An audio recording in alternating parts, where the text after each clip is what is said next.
ছোট একটা কাজ, আর সেখান থেকে শুরু হয়েছিল তার বড় স্বপ্নের গল্প।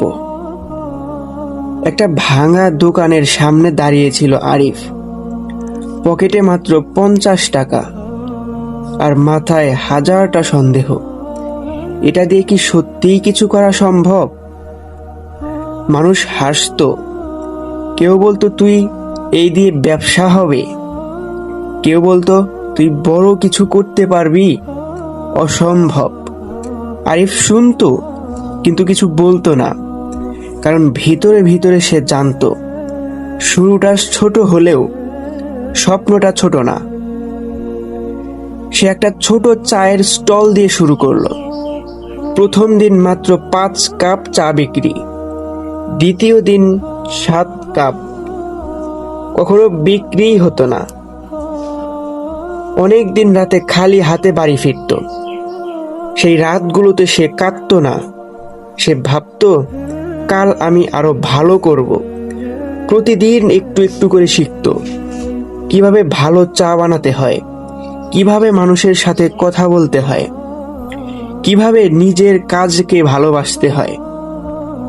দিন গেল, মাস গেল, তার ছোট স্টলটা ধীরে ধীরে মানুষের নজরে আসতে লাগলো। যারা এক সময় তাকে তুচ্ছ করত, তারা এখন তার চায়ের প্রশংসা করত। বছর খানেক পর সেই ছোট স্টলটা হয়ে গেল একটা ছোট দোকান। আর আজ আরিফ নিজের একটি বড় ক্যাফের মালিক।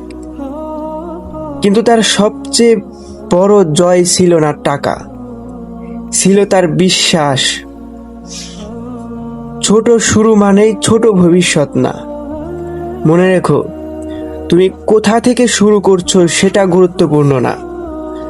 গুরুত্বপূর্ণ হলো তুমি থামছো কি না। আজ হয়তো তোমার শুরুটা ছোট, কিন্তু যদি তুমি প্রতিদিন একটু একটু করে এগিয়ে যাও, একদিন সেই ছোট শুরুটাই তোমাকে বড় জায়গায় নিয়ে যাবে। তাই শুরু করো, যত ছোটই হোক না কেন। আর বন্ধুরা, আজকের ভিডিওটি তোমাদের কেমন লেগেছে অবশ্যই কমেন্ট করে জানাবে। আজকে এই পর্যন্তই। আল্লাহ হাফেজ।